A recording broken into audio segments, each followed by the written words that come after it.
آگے دیکھیے اعوذ باللہ من الشیطان الرجیم بسم اللہ الرحمن الرحیم ان الذین یکتمون ما انزلنا من البینات والهدى من بعد ما بيناه للناس في الكتاب أولئك يلعنهم الله ويلعنهم اللاعنون إلا الذين تابوا وأصلحوا وبينوا فأولئك أتوب عليهم وأنا التواب الرحيم إن الذين كفروا وماتوا وهم كفار أولئك عليهم لعنة الله والملائكة والناس أجمعين خالدين فيها لا يخفف عنهم العذاب ولا هم ينظرون.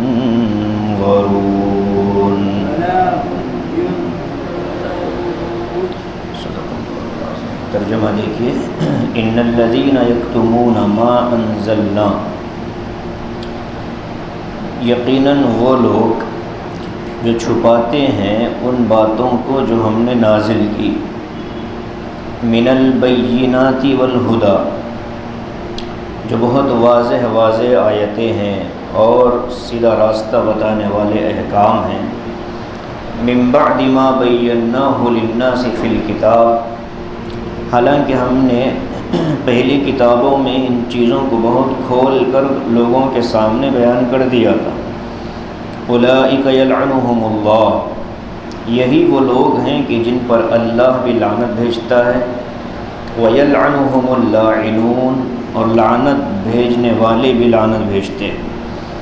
الا الذین تابوا واصلحوا وبینوا، ہاں مگر وہ لوگ کہ جنہوں نے توبہ کی، وَأَصْلَحُوا، اور نیک کام کر لیا، وَبَيَّنُوا، اور آیتوں اور احکام کو بیان کر دیا، فَأُولَئِكَ أَتُوبُ عَلَيْهِمْ، تو یہ وہ لوگ ہیں کہ میں ان کی توبہ کو قبول کرتا ہوں. وَأَنَا التَّوَّابُ الرَّحِيمُ، اور میں تو خوب توبہ قبول کرنے والا، رحم کرنے والا ہوں.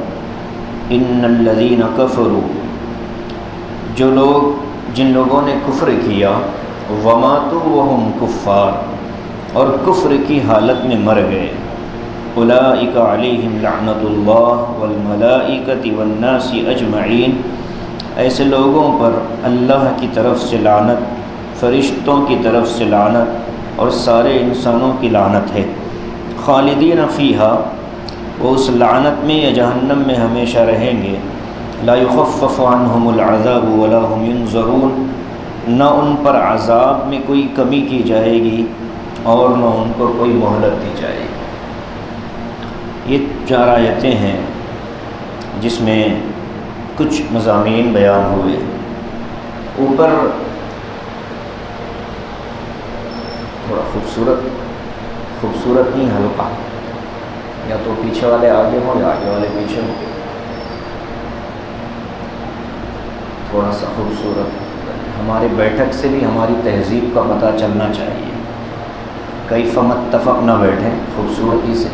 ہاں یہ حضرات بھی تھوڑا سا آپ وہاں صحیح ہیں، اے بھائی آپ ان کے بازو بیٹھیں، یہ صحیح طریقہ۔ یہ بڑے حضرات ہیں، ان کے لیے تو معذوری ہے، عذر معاف ماشاء اللہ۔ تو یہ جو مضمون تھا جس میں قبلے کی بات تھی، میں نے عرض کیا تھا کہ قبلے سے متعلق احکام اللہ تعالیٰ نے تورات میں بھی اتارے تھے، انجیل میں بھی اتارے تھے، لیکن جب مسلمانوں نے، مکے والوں نے یہودیوں سے پوچھا تو ان لوگوں نے اس کو چھپا دیا تھا اور کہا تھا کہ ہم نہیں جانتے ایسا کوئی حکم آیا۔ اللہ تعالیٰ ان لوگوں کے بارے میں بتاتے ہیں۔ حضرت معاذ ابن جبل رضی اللہ تعالیٰ عنہ اس امت کے 5 بڑے علماء میں شامل ہوتے ہیں۔ بہت علم، اللہ نے ان کو بہت زیادہ علم سے نوازا تھا۔ حضرت معاذ رضی اللہ تعالیٰ عنہ، انہوں نے ایک مرتبہ یہودی علماء سے پوچھا تھا کہ کیا تمہاری کتابوں میں اللہ کے رسول صلی اللہ علیہ وسلم کے بارے میں کوئی ہدایات، کوئی علامات، کوئی نشانیاں ملتی ہیں؟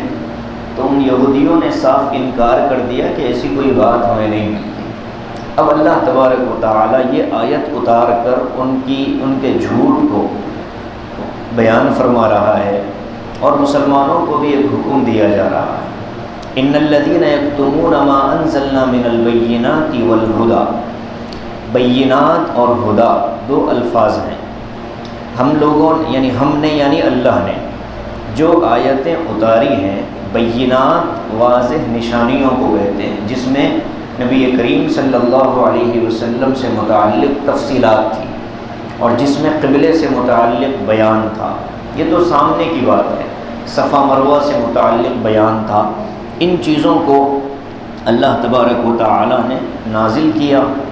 اب والہدا، ہدا کہتے ہیں سیدھے راستے کو، ہدایت کا دوسرا نام ہدا ہے۔ تو ہدایت پر رکھنے والی جو آیتیں ہیں، جو احکام ہیں، وہ بھی ہم نے نازل کیے۔ اس کے باوجود جو لوگ یہ احکام کو چھپا لیتے ہیں، علم کا چھپانا یہ عنوان ہے اس آیت کا۔ علم کا اظہار اور علم کا کتمان 2 لفظ ہیں عربی میں چھپانے کے لیے۔ ایک ہے ستر، اللہ کی ایک صفت ہے ستار، ستار العیوب، گناہوں پر پردہ ڈالنے والی ذات۔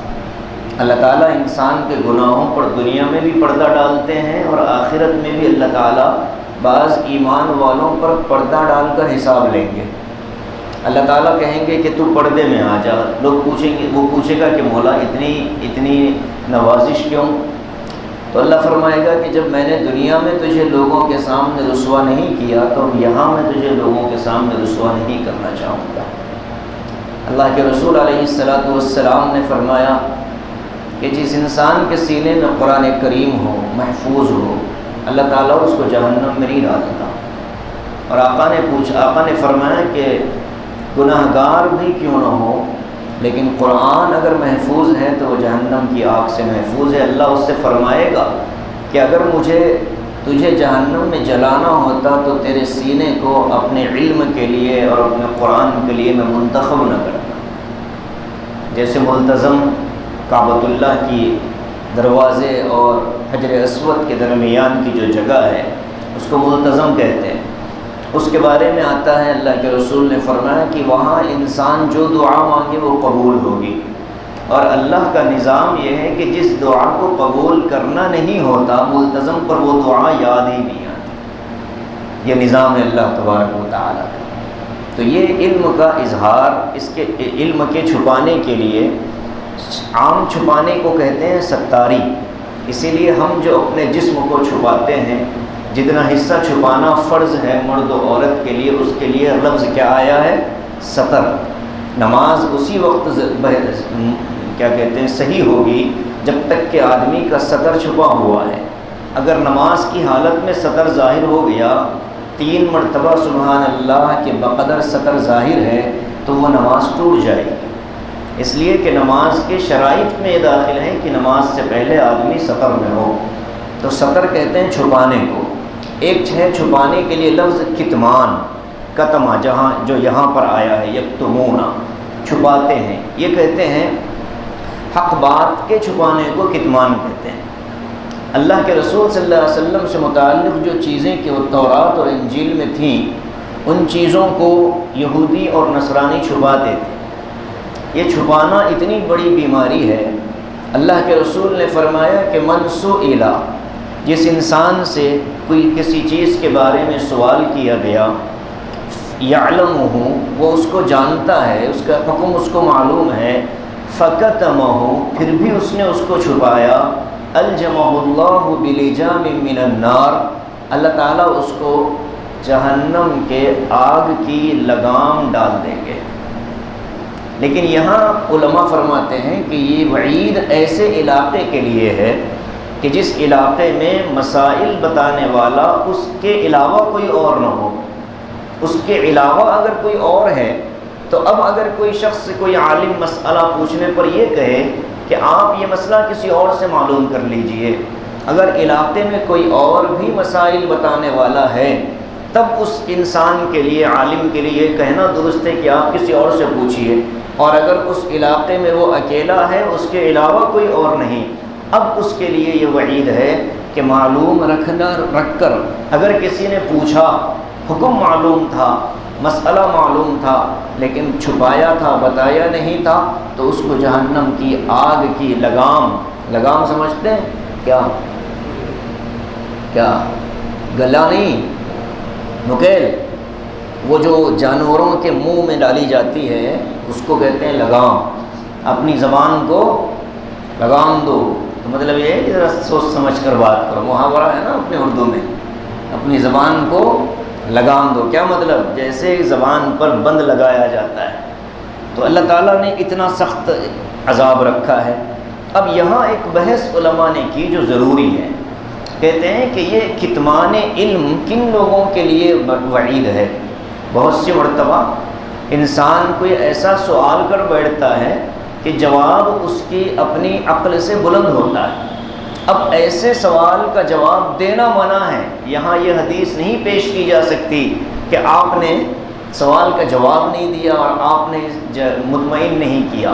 تو حضرت مفتی شفیع صاحب نے اور دیگر علماء نے، حضرت اقدس تھانوی وغیرہ نے رحمہم اللہ، ان لوگوں نے یہاں بہت وضاحت سے فرمایا کہ بینات کا مطلب واضح احکام۔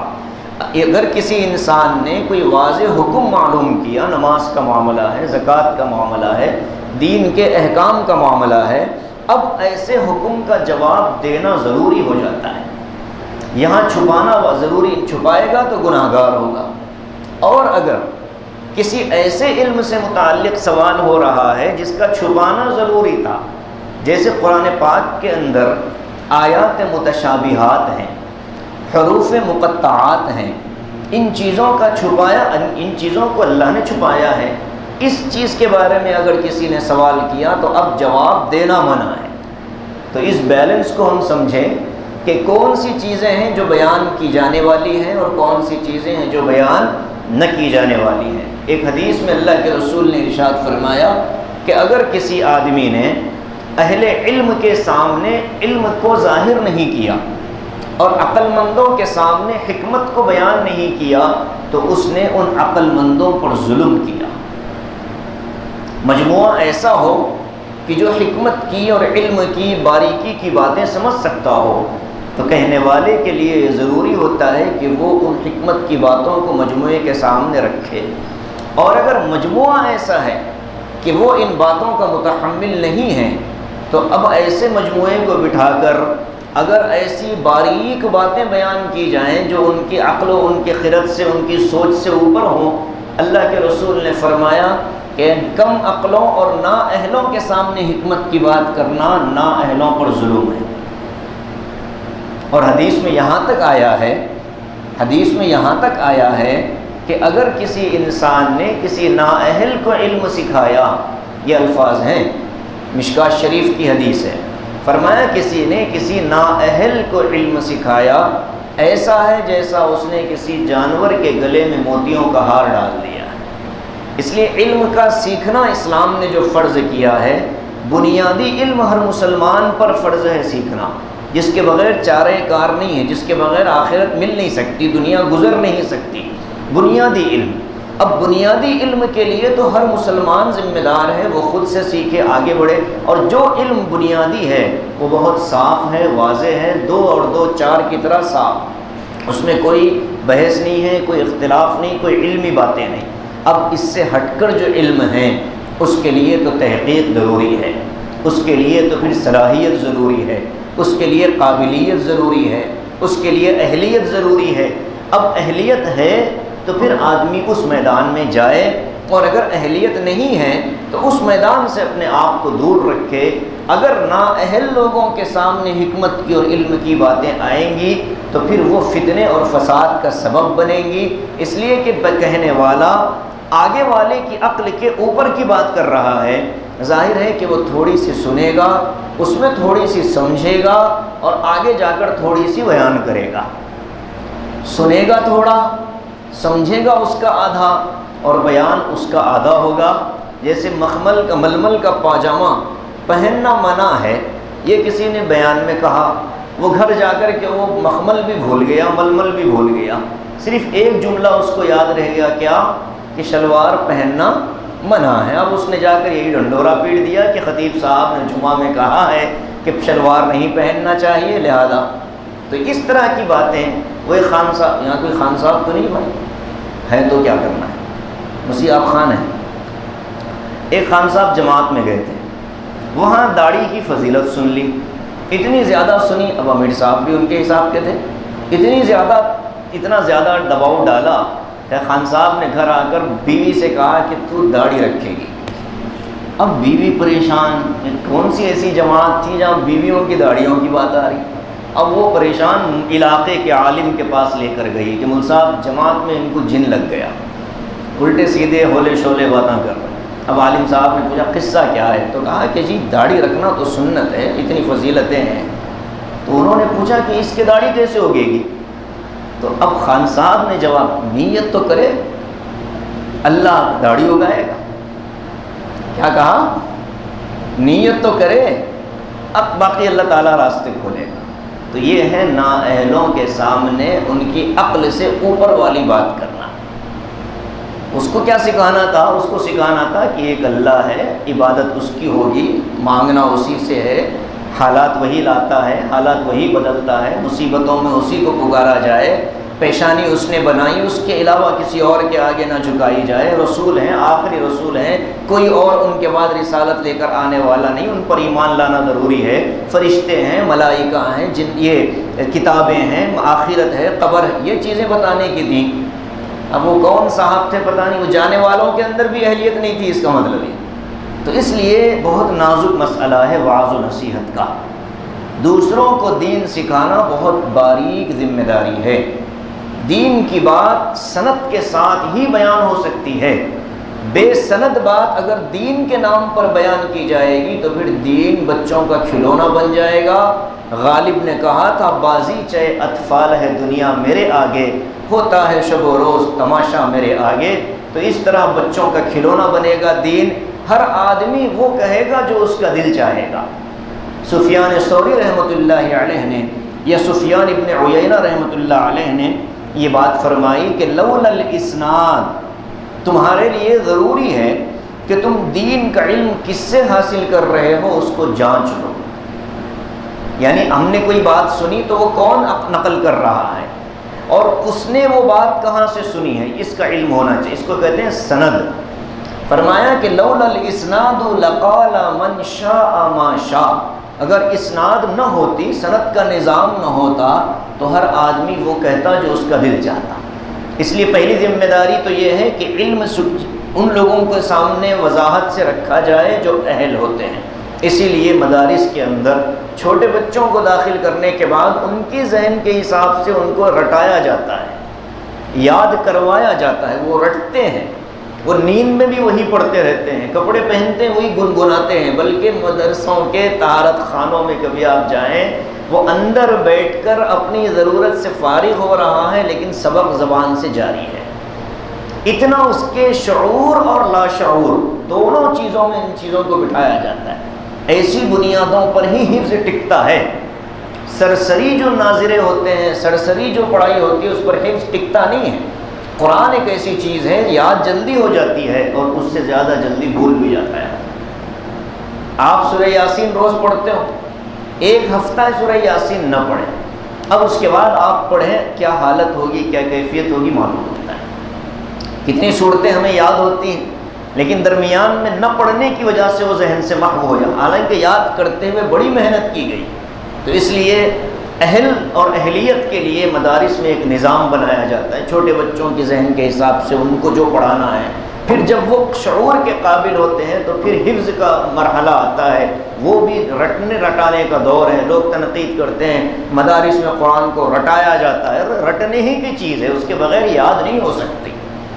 قرآن سمجھنے کا مرحلہ تو پھر عقل و شعور آنے کے بعد، بالغ ہونے کے بعد پھر اس کو قرآن فہمی کے لیے لگایا جاتا ہے، اور قرآن کی تفسیر تک آتے آتے اس کو اتنے سارے علوم پڑھا دیے جاتے ہیں کہ پھر وہ قرآن پاک کی آیتوں کو عربی میں، اس کے مفاہیم کو، مطالب کو، ان ساری چیزوں کو سمجھنے کے قابل بنتا ہے۔ تب کہیں جا کر پھر اس کو اجازت دی جاتی ہے کہ ہاں تم نے 10-12 سال محنت کر کے اپنے اندر اہلیت اور صلاحیت پیدا کی ہے، ہم تمہیں دیتے ہیں اجازت کہ تم اب امت میں بیٹھ کر قرآن کی اور دین کی خدمت کرو۔ یہ وہ پروسیس ہے جس کو لوگ آج بازار بنا رہے، جس کو لوگوں نے آج جو ہے نا یہ کہہ دیا کہ بھئی یہ ساری چیزیں دکانیں ہیں۔ مدارس کو لوگ کہتے ہیں دکان ہے۔ مدارس کے بارے میں کیسے گھٹیا جملے کہ مدارس کی تنخواہ حرام ہے، دین کی خدمت کرتے ہیں اور پیسہ لیتے ہیں، ناجائز ہے۔ میرے بھائیو، اگر یہ مدارس جس دن بند ہو گئے اس دن جو علماء زندہ ہیں وہ ہیں، جب یہ مریں گے تو جنازے اٹھانے والا بھی کوئی نصیب نہیں ہوگا۔ اس لیے اس طرح کی تنقید کرنے والوں سے بہت دور رہیں۔ وہ خود بھی نہ پڑھیں گے، نہ ان کی نسلیں اس میں آئیں گی، نہ اللہ تعالیٰ ان ایسے نااہلوں کو، ناقدروں کو پڑھانے کا موقع دے گا۔ اس لیے ان سے محبت، طلبہ مدارس سے محبت، مدارس سے محبت، اور اس کے لیے کامیابی اور حفاظت کی دعائیں ضروری ہیں، ورنہ وہی ہوگا کہ علم بغیر علم کے مسائل بتائے جائیں گے۔ اللہ کے رسول نے فرمایا قیامت سے پہلے ایک زمانہ آئے گا، لوگ جاہلوں کو اپنا امیر بنائیں گے، سردار بنائیں گے۔ یتخذ الناس رؤساء جہالا، یا الفاظ کچھ اور ہیں، فرمایا کہ لوگ جاہلوں کو اپنا امیر مانیں اور ان سے مسائل پوچھیں گے، اور پھر وہ کیا کریں گے؟ وہ جاہل تو ہے ہی، اسے پتہ تو ہے نہیں کہ بغیر تحقیق کے، بغیر دلیل کے اگر فقہ کا کوئی مسئلہ بتا دوں تو اس کے لیے وہ کبھی اس معاملے میں پکڑا جائے گا، اس کو تو اندازہ ہی نہیں ہوتا، وہ پڑھا ہی نہیں ہے اس نے، اس کی وعید ہی نہیں معلوم، اس کی برائی کا علم ہی نہیں ہے۔ تو ایسے وقت میں اس کے لیے ضروری ہے کہ وہ یا تو خاموش رہے یا کسی عالم کا پتہ بتا دے، لیکن ہوتا یہ ہے کہ وہ اپنے زعم میں لوگوں کو مسائل بتا دیتے ہیں۔ حدیث میں فرمایا گیا فَأَفْتَوْا بِغَيْرِ عِلْمٍ، یہ وہ لوگ ہیں جو بغیر علم کے فتویٰ دیتے ہیں، یعنی مسئلہ بتاتے ہیں۔ ضلوا فاضلوا، ایسے لوگ خود بھی گمراہ ہوتے ہیں اور دوسروں کو بھی گمراہ کر دیتے ہیں۔ یہ آخری زمانے میں چلتا ہے، اور آج بھی آپ دیکھیں کتنے فیصد طبقہ ہے جو غیر عالموں سے مسائل پوچھتا ہے، جنہوں نے 10 سال 12 سال مدارس میں فقہ کی، اصول فقہ کی، تفسیر کی، اصول تفسیر کی، حدیث کی، اصول حدیث کی کتابوں کو چھوا تک نہیں، دیکھا تک نہیں، استاذ کے سامنے بیٹھ کر۔ بلکہ مفتی کے لیے یہ ضروری ہوتا ہے کہ عالم بننے کے بعد 2 سال کسی ماہر مفتی کی نگرانی میں بیٹھ کر وہ فتاویٰ لکھے، پھر اپنے فتوے پر اپنے استاذ کی دستخط کروا دے، وہ استاذ بھی ماہر ہو، پھر جب وہ تصدیق کرے گا تو وہ فتویٰ باہر آئے گا۔ اتنی محنت کے بعد ایک آدمی کو مفتی کا لقب دیا جاتا ہے، پھر وہ مسائل بتاتا ہے۔ آج 2-4 مسائل کسی کتاب میں پڑھ لیے اور جس نے پوچھا اس کو کتاب دیکھ کر مسائل بتانے لگے، تو یہ تو پھر ضلوا فاضلوا کا معاملہ۔ تو یہ ایک بات تو یہ ہے کہ علم بغیر سند کے اور بغیر استاذ کے حاصل نہیں کرنا چاہیے۔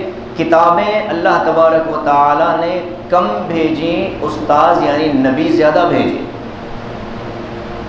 انبیاء زیادہ آئے یا کتابیں زیادہ آئیں؟ اگر صرف کتاب دیکھ کر کوئی آدمی کتاب پڑھ کر کے اپنے آپ کو عالم بنا سکتا ہے تو انبیاء کے اتنے طویل سلسلے کے بجائے نبی کم بھیجتے، کتابیں زیادہ بھیجتے۔ اللہ پاک لیکن اللہ کا نظام ہے وہ فطرت کے مطابق ہے۔ کوئی بھی علم، کوئی بھی فن استاذ کے بغیر سیکھا جائے اس میں کمی اور نقص ضرور پایا جاتا ہے۔ استاذ وہ تجربے کار ہوتا ہے، ماہر ہوتا ہے، وہ بتاتا ہے کہ یہ جو تم پڑھ رہے ہو یہ قولی، یہ حقیقی بات نہیں ہے، بلکہ اس کے مخالفت میں بھی یہ قول آتا ہے، اس کے خلاف میں یہ بات آتی ہے، ان دونوں کے درمیان میں اس طرح کی تطبیق ہوتی ہے، پھر نتیجے کے طور پر ایک چیز سامنے لائی جاتی ہے۔ یہ کتاب پڑھنے والوں کو سمجھ میں نہیں آتی، اس لیے استاذ کی نگرانی میں علم حاصل کیا جائے۔ اور کوئی آدمی کسی سے مسئلہ پوچھے تو جواب دینے والے پر ضروری ہے کہ آگے والے کی عقل اور اس کی سمجھ اور اس کے علم کے اعتبار سے جواب دے، وہ برداشت کرے، ہضم کرے، اتنا ہی جواب دے، اس سے آگے اس کو روک دے۔ اب یہ بنیادی موضوع ہے جو آج کا تھا۔ اللہ فرماتا ہے کہ یہودیوں نے نبی علیہ السلام کے بارے میں جو علم ان کو دیا گیا تھا تورات اور انجیل میں، اس کو جھٹلایا، چھپایا۔ اللہ کہتے ہیں کہ ان پر پھر لعنت ہے میری، یلعنہم اللہ، اللہ کی لعنت۔ جب لعنت کا لفظ اللہ کی طرف جڑتا ہے تو اس کا مطلب ہوتا ہے رحمت سے دور کر دینا، اور جب لعنت کا لفظ انسانوں کی طرف آتا ہے تو اس کا مطلب یہ ہے کہ بد دعا کرنا۔ تو اب یہاں ترجمہ کیا ہوگا؟ اولئک یلعنہم اللہ، ان پر اللہ کی لعنت، مطلب یہ ہے کہ ان کو اللہ نے اپنی رحمت سے دور کر دیا ہے۔ اور لعنت برسانے والوں کی لعنت، اس کا مطلب یہ ہے کہ لوگوں کی ان پر بد دعائیں ہیں۔ ہم نہیں بد دعا کرتے ان کے لیے، غیر المغضوب علیہم، یہ بد دعائیہ جملہ ہے، اے اللہ یہ تو گمراہ ہیں، ہمیں ان کے راستے سے بچا۔ تو پوری انسانیت، پورے مسلمان قیامت تک یہودیوں اور نصرانیوں پر لعنت بھیجتے ہیں۔ قرآن پاک کی یہ آیت جب بھی پڑھیں گے تو لعنت ہی برس رہی ہے، وَيَلْعَنُهُمُ اللَّاعِنُونَ، پڑھنے والا لعنت برساتا ہے۔ یہاں ایک بات اور سمجھیے، وہ یہ ہے کہ ایک حدیث میں آتا ہے کہ رُبَّ قَارِئٍ لِلْقُرْآنِ وَالْقُرْآنُ يَلْعَنُهُ، بہت سے قرآن پڑھنے والے ایسے ہوتے ہیں کہ وہ قرآن پڑھ رہے ہوتے ہیں لیکن قرآن ان پر لعنت بھیج رہا ہوتا ہے۔ اب یہ کون سے لوگ ہوتے ہیں؟ تو اس کے لیے فرمایا کہ یہ وہ لوگ ہیں جو قرآن کو غلط پڑھتے ہیں، صحیح قرآن نہیں پڑھتے، تجوید کے بغیر قرآن پڑھتے ہیں۔ تو ایسے بغیر تجوید کے قرآن پڑھنے والوں پر قرآن لعنت بھیجتا ہے۔ علماء نے باریکی بیان کی ہے، کہتے ہیں کہ زندگی میں جب پہلی مرتبہ پڑھا تھا، تجوید کے بغیر ہی پڑھا تھا، سیکھے بغیر پڑھا تھا، تو ہو سکتا ہے کہ نہ سیکھنے کا عذر اس کے لیے قابل قبول رہا ہو، لیکن جب اس سے معلوم ہے کہ مجھے دوسری دفعہ پڑھنا ہے، اب تو اس کے لیے تجوید کا سیکھنا لازم اور ضروری تھا۔ دوسری دفعہ جب بے تجوید پڑھ رہا تو اس کا مطلب یہ ہے کہ سستی اور کاہلی کر رہا ہے۔ یہ بڑی سخت وعید ہے، اس لیے قرآن سیکھ کر پڑھنا چاہیے۔